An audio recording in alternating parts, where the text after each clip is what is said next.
and welcome to another episode of Divine Awakenings. And so I'm really excited to be here with an amazing guest, amazing soul sister who I've come to know over the past few years now. I think it's been about a couple of years about and yeah, your dedication to really supporting those on their health journey in an alternative way is really evident. And so, Saadia, thank you so much for saying yes to come to my podcast.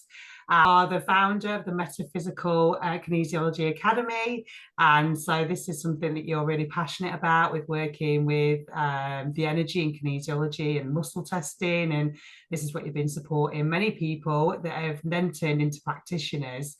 And so, health wellness is just something that is part of your DNA, your blood. And you used to own a crystal shop as well. So working with energy is not something that you have just come to start to do. It's something that's deep within you, right? And so so let's one thing that I've really been contemplating, and obviously when you start to go into alternative methods of health wellness and working with the body and especially kinesiology, it's not something that just happens. There's kind of like a build up of being open and curious to other ways of being, other ways of doing things, reality. And so how's your awakening journey been?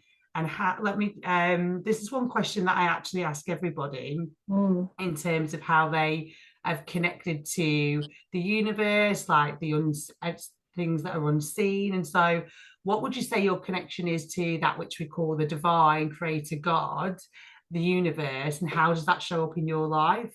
We'll start with that. Yeah, I mean, I would say my connection to the divine is that I am the divine and I create my reality.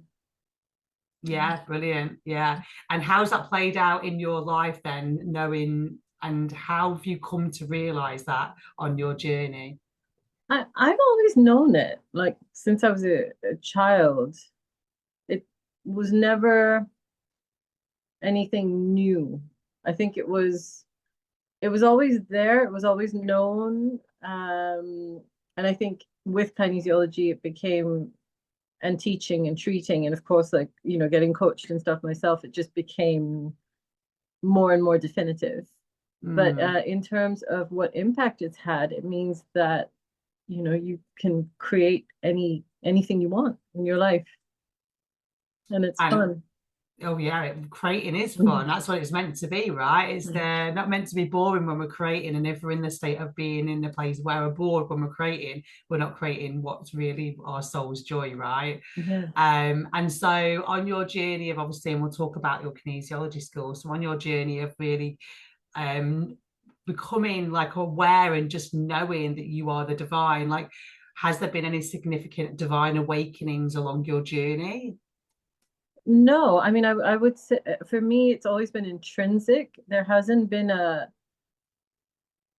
big epiphany moment. Have there been challenges? Has there been evolution in terms of like learning stuff? Absolutely. But in terms of, was there a big, oh, I am this moment? No, I think for me, it's my earliest memory of it is knowing it. Yeah. And so that earliest memory of just knowing that we are more than that which we, you know, can sometimes feel because we're connected to the oneness of that creator. How have you been able to navigate your life knowing that you're not separate and you are the divine, and being in a world where it's not everybody sees that? How have you navigated that? So for me, it's any kind of spirituality, whether it's religion or, you know, more like the kind of themes that we're talking about. It's always been an internal thing. So it's your relationship with the divine, and whether you believe that you're divine or not is kind of irrelevant. So it's never really impacted me in a way, because I know that there are many paths to the one. I know many people have had paths their views of paths to the one that I, you know, agree with, or well, I agree with them all because I think there's wisdom in them all. So, you know, even if somebody gets a little bit bogged down, that their way might be the only way, it's never really bothered me Mm, or impacted me because I've always had, sometimes I'm amused by it.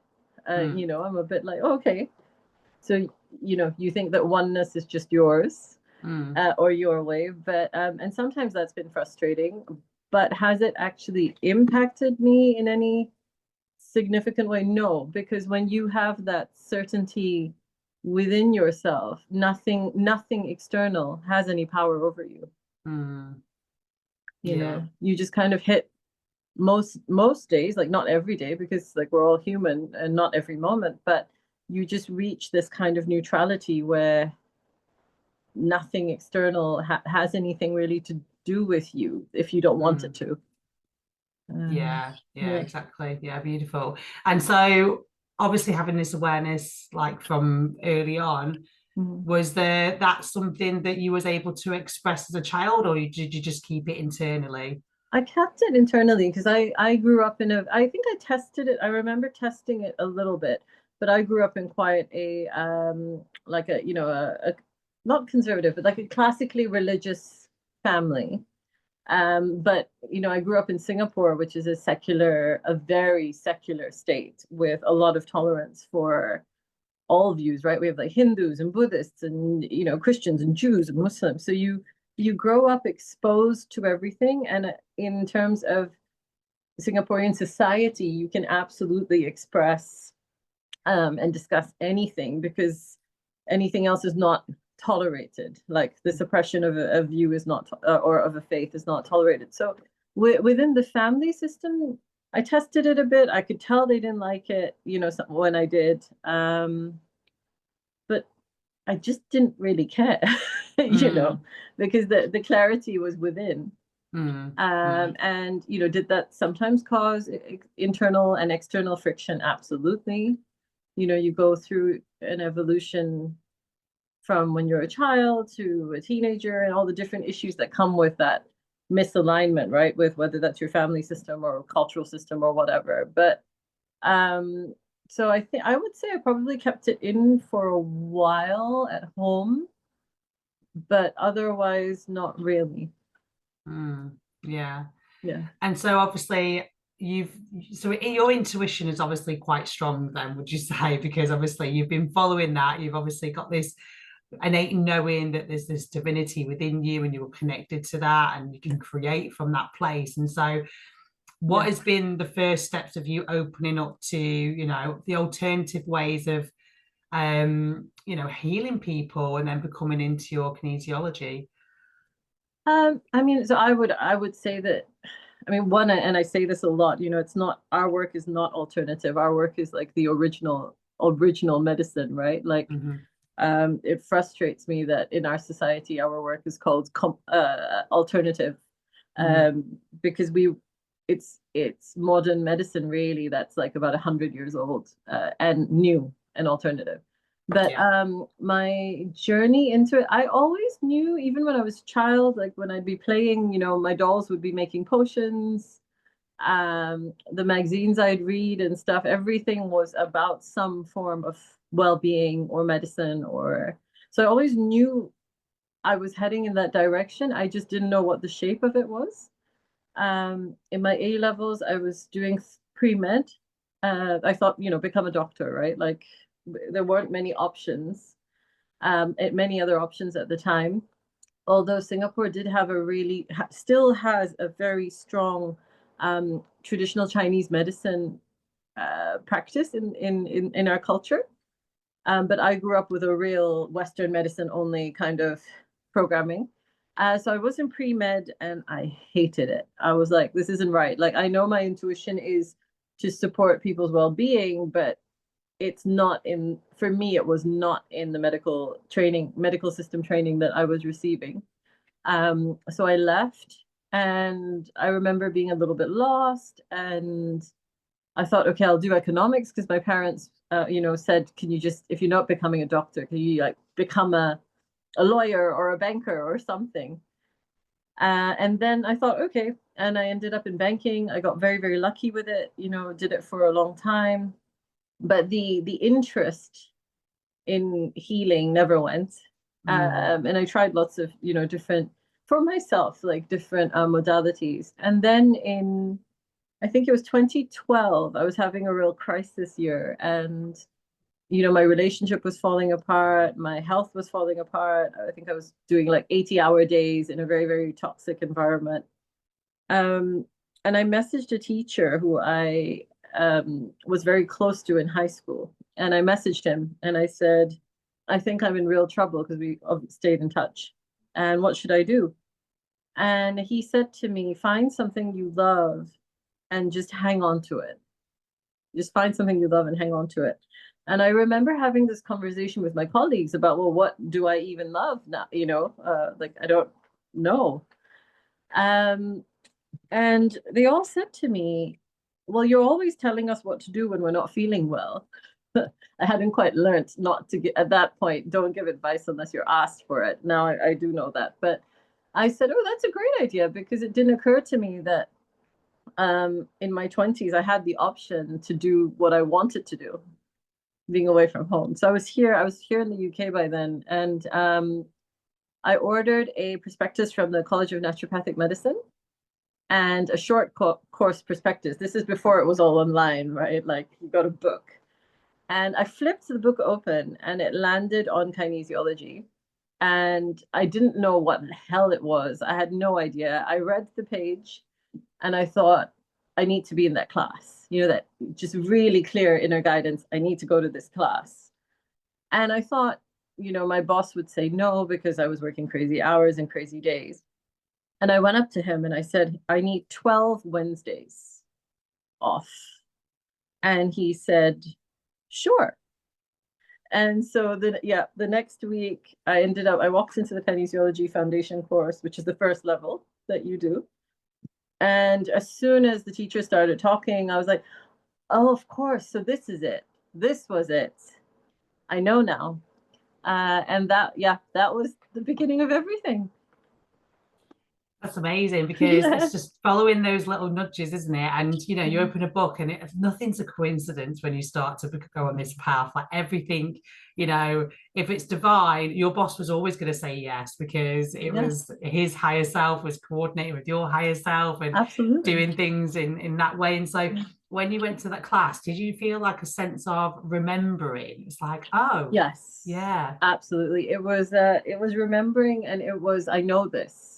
As soon as we did the first muscle test, it was, I know this. But even in my childhood, I remember being in school and they put something on the blackboard or the whiteboard and they teach it. And the feeling was always, I know this, I'm remembering this. It was never, I'm learning something new. It was always, oh yeah, I do know that. It's always remembering. Yeah, because we've done this many times, haven't we? We've not just, this isn't our first time here in a human vessel. The soul's done it many, many, many times, probably more times than we can count, really, when we really want to delve deeper. And so for you then, let's start with, what is kinesiology for those that don't know? Yes, I think it's very important to clarify. So kinesiology is a naturopathic modality. What that means is, the belief is, if you give the body what it needs, it can heal itself. So that's the number one point.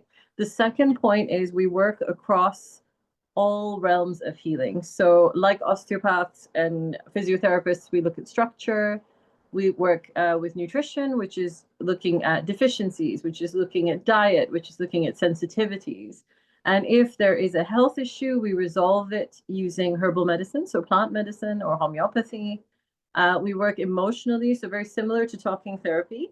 However, the difference is we have techniques that rewire the emotion and the trauma from the body, which talking therapy lacks. So, clients will often come in and say, I know why I'm anxious. I know why my throat goes dry. I know why I'm depressed or addicted or whatever. I just cannot change my response to how I'm feeling. And that's I'd say one of the most unique gifts of kinesiology, is that we can rewire that. And then we also work electrically or energetically, so very similar to Reiki or, any kind of energetic healing, working with crystals and the aura and chakras and all the different energy bodies that make up our energy body or aura or field. And what makes kinesiology special, even more special, is we use something called muscle testing, which means we challenge different muscles on the body very, very gently. And what that does is it gives the body a language to communicate its own unique root cause and also what it needs to heal. So, if you have two people with, I don't know, irritable bowel syndrome, right? Each one is going to likely have completely different root causes across structure, nutrition, emotion, and energetics. And their bodies will choose completely different things and how they want to heal. So one person's body might actually say, well, my IBS comes from my anxiety, and I would like you to do some emotional work first. And then I want you to give me some supportive herbs. And for me, those supportive herbs are slippery elm and I don't know, marshmallow root. The second person's body might say, actually, you know what? My ileocecal valve, which is a little valve between the small intestine and the large intestine, it's more structural. It's not behaving the way it should. Could you please make a structural correction first? And then actually, I'm really upset about something that happened 10 years ago, where the memory of it is still in my cells. And then actually, maybe I'd like a yellow crystal, a specific yellow crystal. So the beauty of kinesiology is there's no guessing. There's absolutely no guessing. Every person carries a blueprint for the health, the life, the abundance of their dreams. And all we're doing is tapping into that. So our success rate is generally in the high 90s. And the only reason I'm not saying 100 is because every so often you may get someone who isn't ready to heal. But whenever there is a client who wants to heal, is committed, is invested, they will 100% get well with kinesiology. Yeah, amazing. And so the body has its own innate kind of like wisdom to it as well, doesn't it? And it's its own energy body within the body. We have the mental, the emotional, and so it's always communicating with us, isn't it? And so once you give it attention, it'll start telling you what it needs, right? We've just got to really, and there's other ways you can do it. But yeah, kinesiology is effective. And so I'm curious to know, can you get to belief systems and looking at someone's belief, what their belief system is with that as well? And that's what makes the emotional work so precious, because there are many situations where the client can't get to their belief systems, where if you ask them, hey, what may have triggered this? Or what is it from your past? Or what age did this happen at? And they can't tell you, or they can't remember, because sometimes, the mind disassociates to protect ourselves in traumatic situations. Rather than, interrogating the client and them getting frustrated and you getting frustrated, with muscle testing, the body will tell you.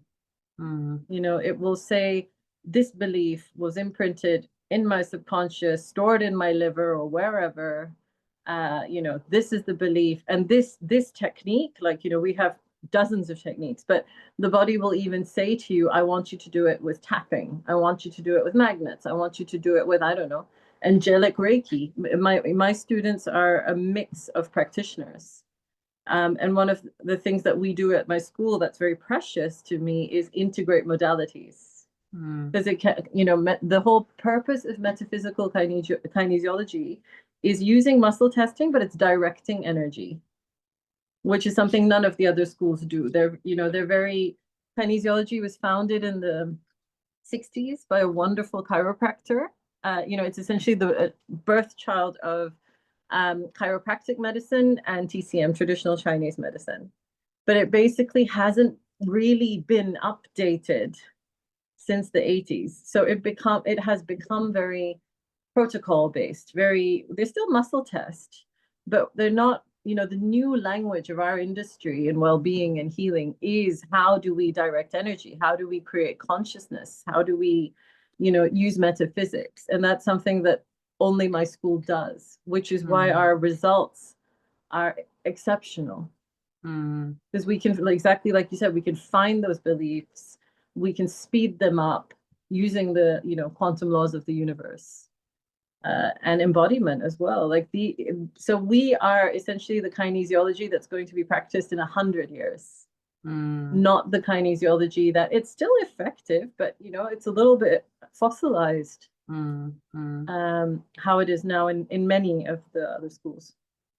Yeah, so you're basically doing, you've updated it for the times really, and all of the new modalities that are coming in, because there's many practitioners now that are really like creating their own kind of healing technique Exactly. for them. Like my healing, I started with Reiki Master, and then channeling opened up, and light language and motion code kinesiology, all these things. It's kind of like you include all of them for what's needed for that time. Yeah, so it's all rounded, holistic as well, and so that's great. And blended, right? Because no two, the same way no two clients are the same, no two practitioners should be the same. If they're the same, it's not working. Like, we're not where we want to be.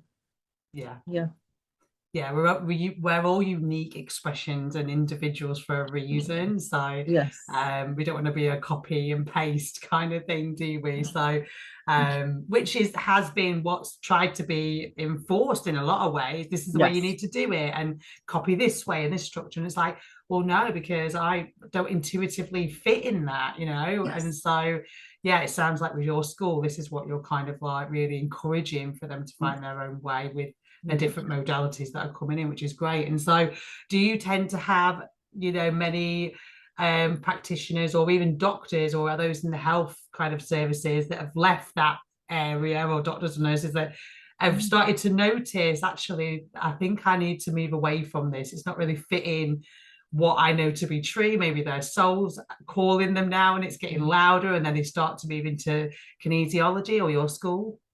Yeah, I mean, we've had many doctors, many nurses, some who are still actually in practice because they want to merge modalities, right? Because there is absolutely a place for Western and allopathic medicine. If, I had an ER doctor in one of my courses a few years ago who, if someone's having a heart attack, I don't want them to call me, right?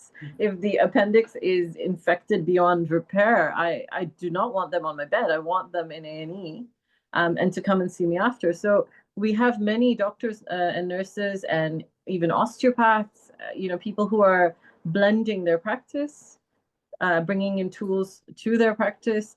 Also some people who've left, private midwives, retired doctors, a whole shebang.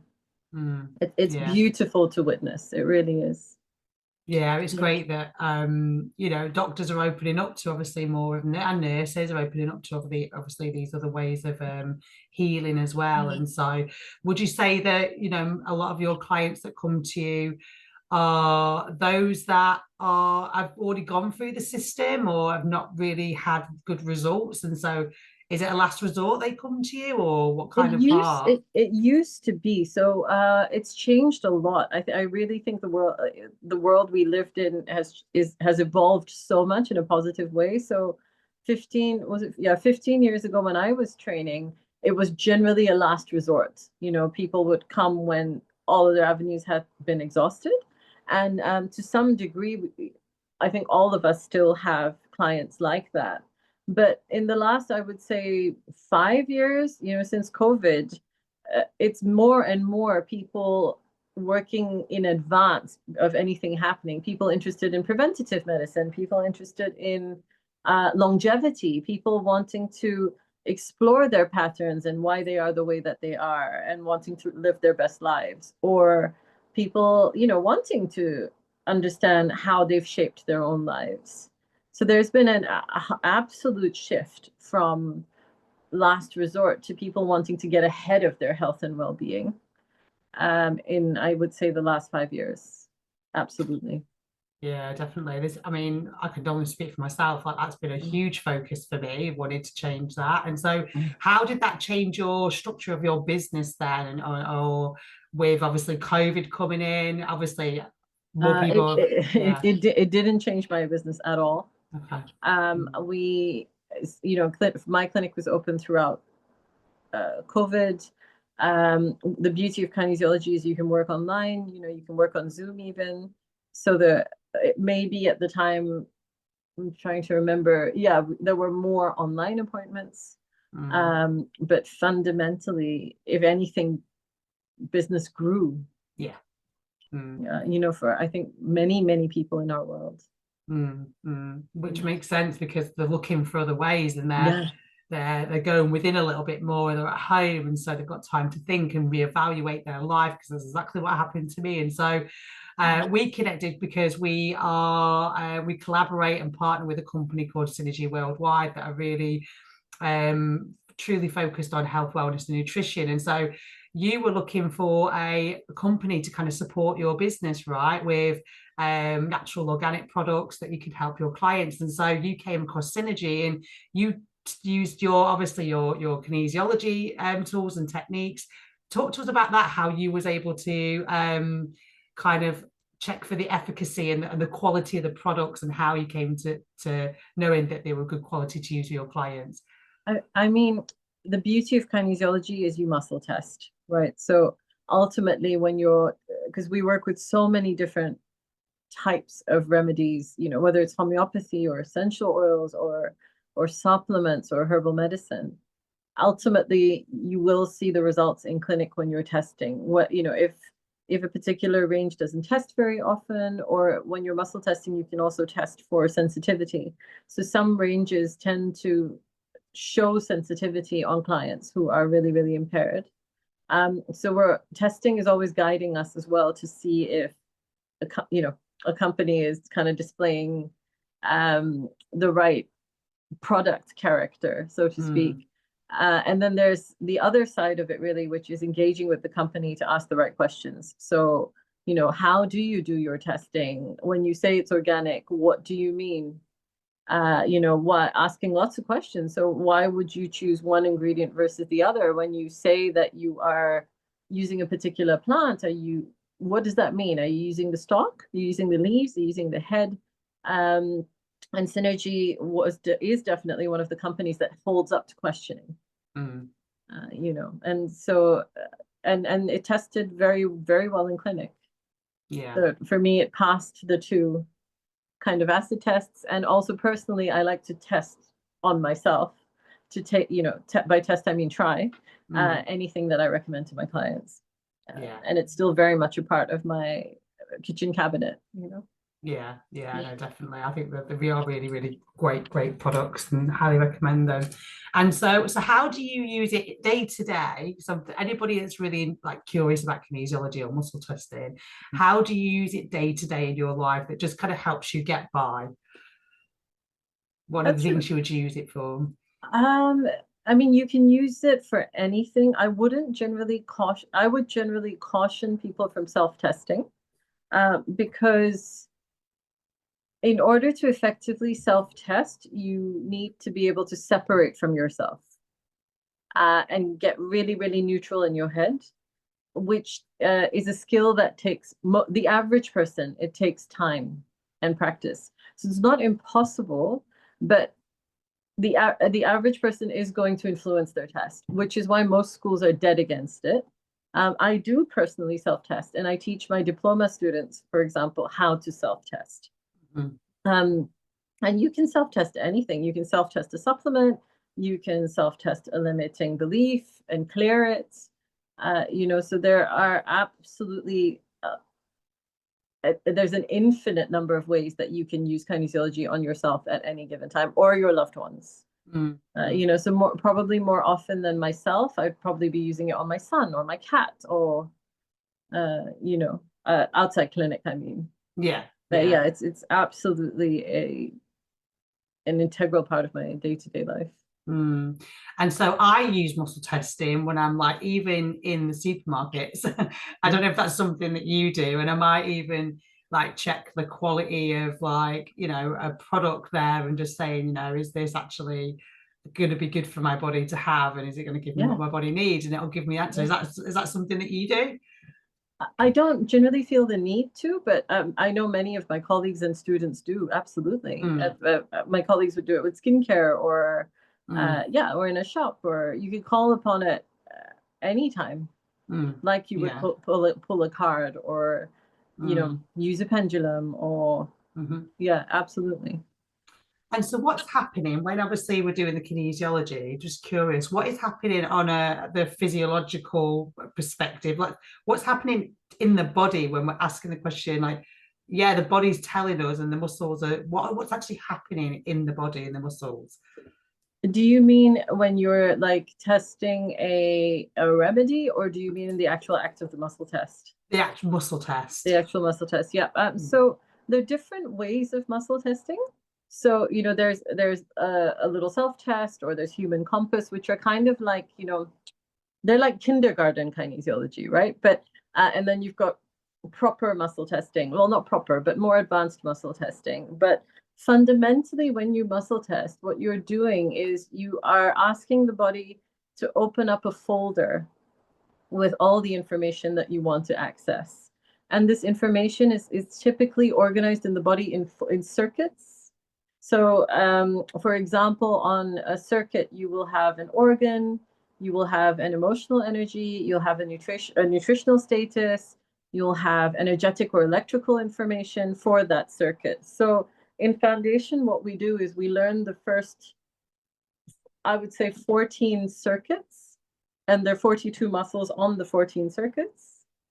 And that's practicing, okay, I want to open for this issue, I want to open this folder. And then within the folder, we continue testing. And the body will go, yes, actually, it's this or it's that or da da da. So essentially, what you're doing is when you muscle test, you're hijacking the communication in the nervous system. So because the brain is always communicating to your entire body. And when it's communicating the information of every circuit all the time. So when you muscle test, you're basically riding on to a circuit and saying, okay, in the communication between the body and this circuit, what information is available to me? And then you just keep going deeper and deeper and deeper if you want to. yeah, yeah. And until you get to that root cause, and then Correct. yeah, yeah, Yes. yeah, brilliant. And does the body lie? Can the body ever lie and that give you a false positive, if you will? Uh, the body will never actively lie. It may feel the need to protect itself, but we have different techniques to check that. Mm, Yeah, it's it's never intentional, but yes, there is a type of false positive we can get. It's not really a false positive; it's more like an overcharged muscle. mm, But equally, we have checks for anything like that. mm. Yeah, Yeah. brilliant. Just to make sure that we're testing correctly. Yeah, Mm, absolutely. Sometimes the body likes to hide things, like if the person has a favorite food that they're intolerant to, because mm, we can do food intolerance testing without taking, blood or hair or anything like that. So often when you do food intolerance testing, and there's a food they really, really love, the body may try to hide it, but again, we have a check yeah, yeah. for that. But it's quite sweet, yeah, it's never malicious. It's usually sweet.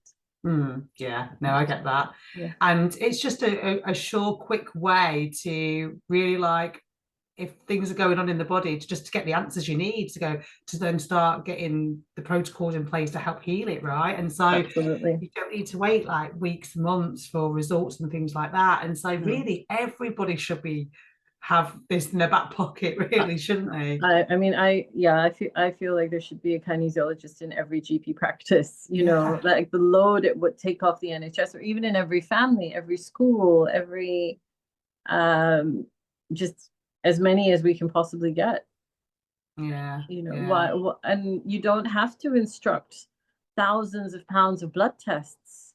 And then even if you spend thousands of pounds in blood tests, you know, if you go to a naturopath or a nutritionist, you've spent all your money, you've got the blood tests, the practitioner is looking at the blood tests going, me, like, where do I start? Because you're just collecting all this information, and then the practitioner is going to guess what they should do. Yeah. Right? As opposed to, I don't need your money for blood tests or urine tests or stool tests. We're going to know in the first session what's going on.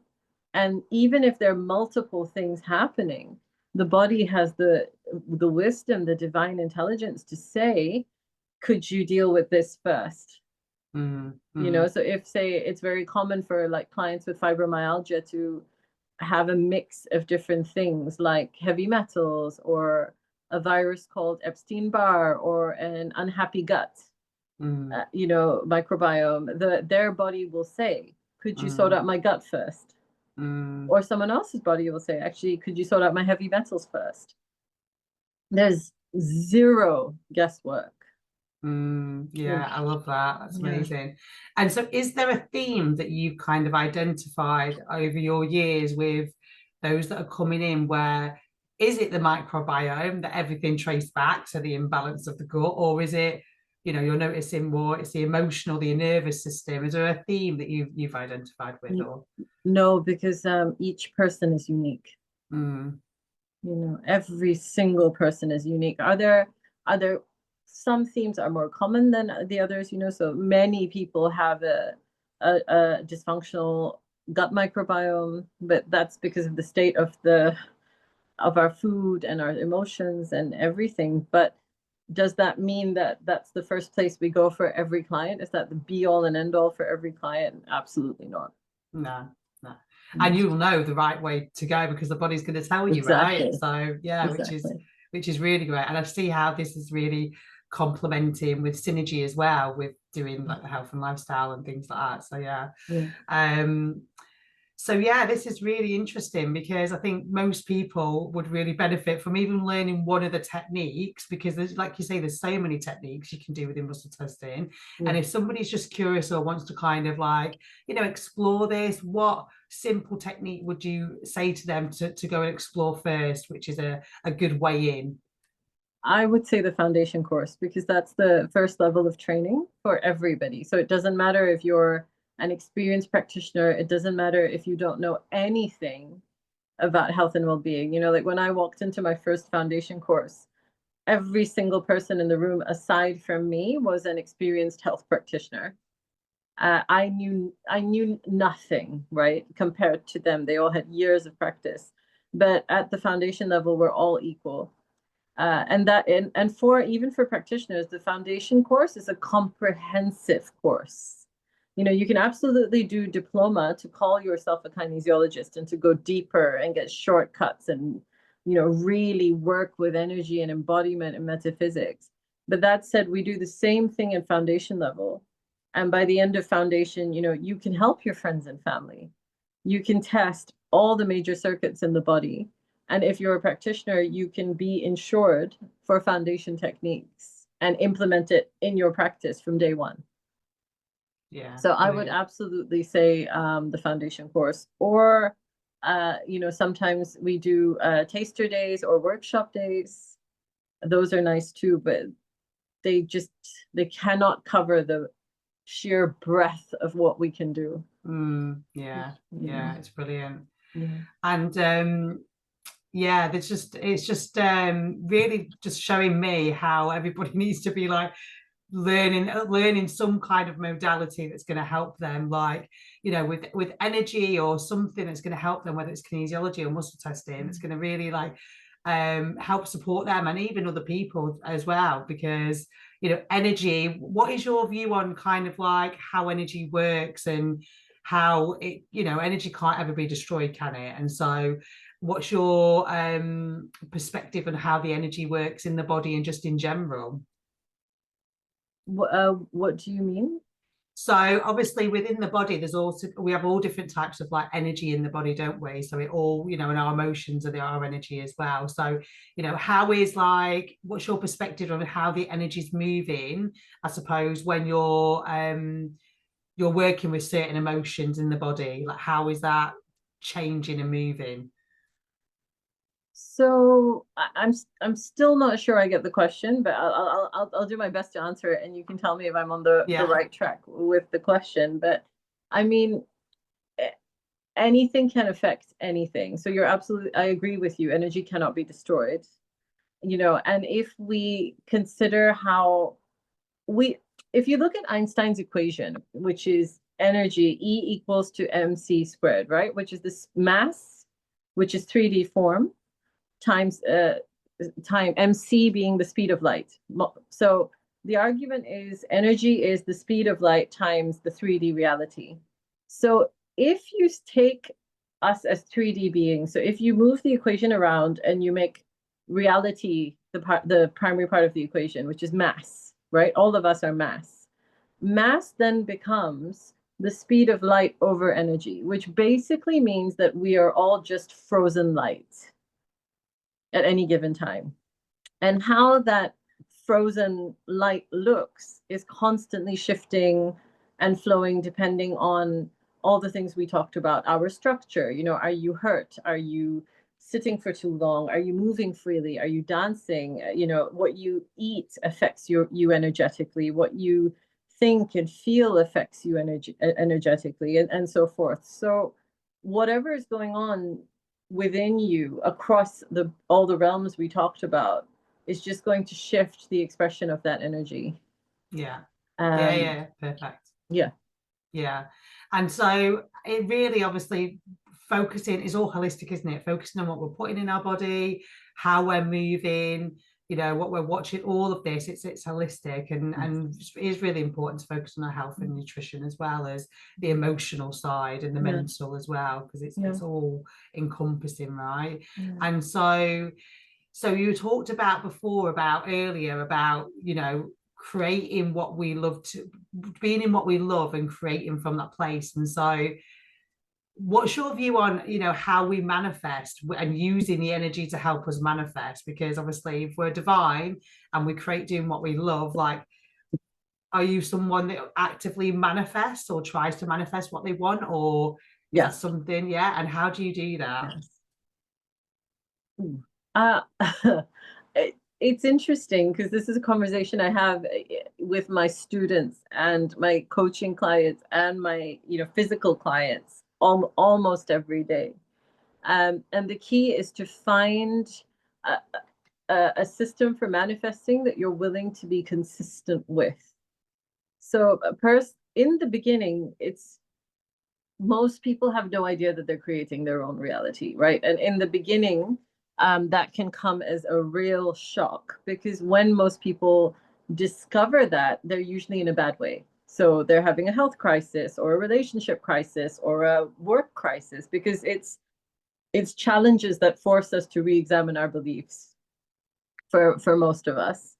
So in a working with other settings is the first thing is the unpleasant, uncomfortable realization that actually, I don't know, depending on who you ask, like 90% of what is going on in your life, you made it happen.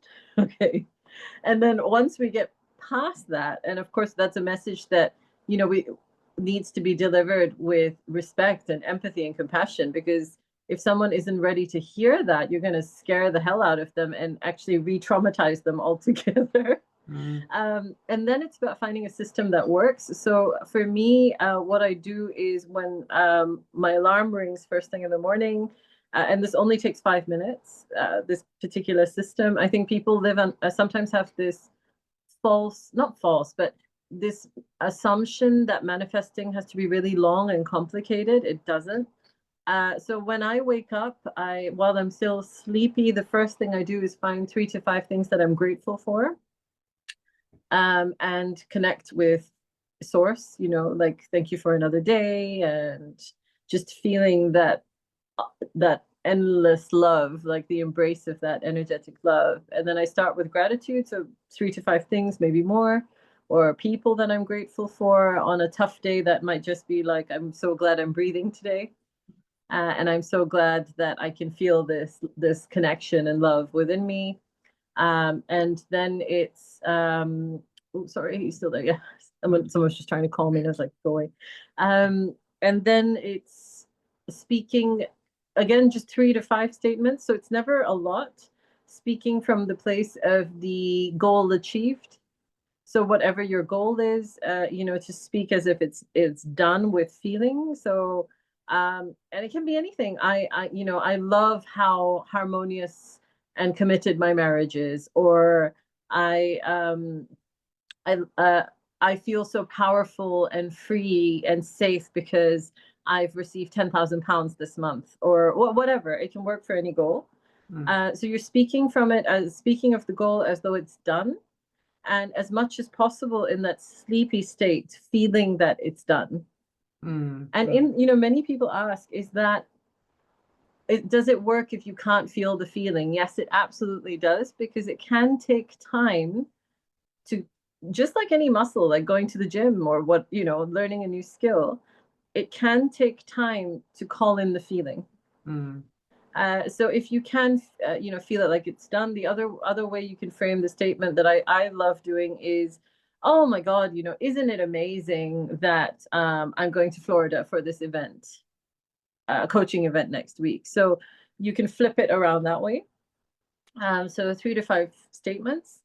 And then that's followed with, okay, what limiting belief or beliefs are present today? So how is my monkey mind getting in my way? And it could be anything. It's just about allowing whatever is live to rise.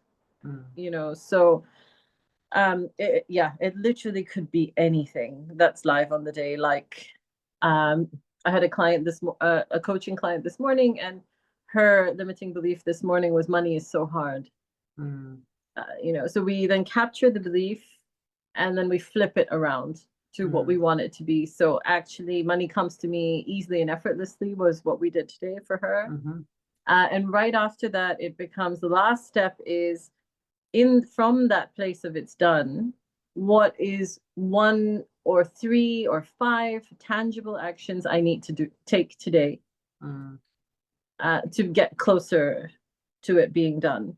And there's usually a very clear, list of 1, 3, 5 things, which you want to write down as fast as possible, because sometimes they come as a whisper and they disappear. So that's what I do every morning. And then throughout the day, I'm listening to 6 affirmations that I work with for 6 to 12 weeks at a time. And I'm listening to those affirmations or saying them out aloud for 2 to 3 hours a day. So yeah, when I'm walking or washing dishes or any chance I get. And for when we're new or just building the muscle, even each affirmation 5 minutes a day, 3 times a day makes a huge difference. And then when falling asleep, I again do that part where I'm getting really, really sleepy. I've done my nighttime prayers, and thanked source for a great day. And then again, you're getting really sleepy, and you're speaking from the place of it's done. Again, which is, oh, I love that, I love that I'm seeing my parents in Puerto Rico next month, like whatever. So that is what I personally do. And each, aside from the affirmations, all of it is really quick. It's with manifestation, I find where people fall down, or where my clients fall down, is they don't do it for long enough. And what people forget is that when you first start manifesting anything, your energetic pipes have been clogged with programming and fear and shit and like physical and emotional toxicity for decades. So when we first start whatever our manifestation practice is, what happens is, as we start to move energy and direct energy, the pipes start to get clear, which means the shit is coming out. So, it's very, very common. It doesn't always happen, but if someone is manifesting abundance, that they may suddenly get a shitty bill They may have something to pay for that they weren't expecting. And it's at that point that most people stop and they go, affirmations don't work. Like, I'm just going to stop because things are getting worse. They're not getting worse, you know. And my coach, Joanna Chaucer, is the one who taught me this, that it's the pipes are getting flushed. That's when you affirm harder. That's when you affirm more and you don't stop. So my number one advice would be do not stop. Yeah. When things may seem to get a little bit away from what you, or significantly away from what you want, because you are clearing the pipes of decades of shit. And if you can just hold on till that is over, you know, things, what comes after is beautiful because the pipes are clear. It's all just flowing. Yeah, a lot of people say that. It's like people give up just before they're at the precipice of something amazing that's going to happen, and it's like, and so just hold on, and even when it feels really tough and you can't hold, that is the point where you really do hold on, and that's where magic and miracles can really happen, right? And so, yeah, that's oh my God, that's such brilliant advice, and some things that people can definitely take away, and implement in their lives. And we're rewiring our brain. The more we say these affirmations and we say, especially when we sleep and wake up in the morning, we're in a different brainwave state, aren't we? So much more suggestible. Yeah, exactly. And so yeah, absolutely brilliant. So yeah, thank you so much for coming on. This has been really useful and really really great to get to dive in and ask more questions around kinesiology, and yeah, and so thank you for sharing everything. And yeah, thanks everybody for being here and watching. And if you think this will help somebody else, please do share, like, and comment. And thank you again, Saadia, for coming on. It's been an absolute pleasure. And, you know, if anybody watching this feels called, we've got 2 foundation intakes in January. So it's 12 days. It's at the moment, it's going to be a Tuesday or a Saturday. So if it resonates, please, please, please get in touch. You know, the more of us there are equipped out there, the better. Yeah, absolutely. And where can people find you? What's your, I can put your details in the description, your website and things like that. So that would be great. Is your website the main place for people to connect with you? The best place actually is either on Instagram, so at metaphysical kinesiology.com, at metaphysical kinesiology, not .com, and or our email is probably the best way, which is hello@metaphysicalkinesiology.com. The best way to get in touch. Yeah, and I can put all that links in the description as well. So if people want to connect, then go ahead. Great. Well, thank you so much for being here. Thank you. It's been so nice. Thank you. It's been amazing. Really great information shared. Right. Thanks everybody for being here. Please do like, comment, and subscribe, and have a blessed day.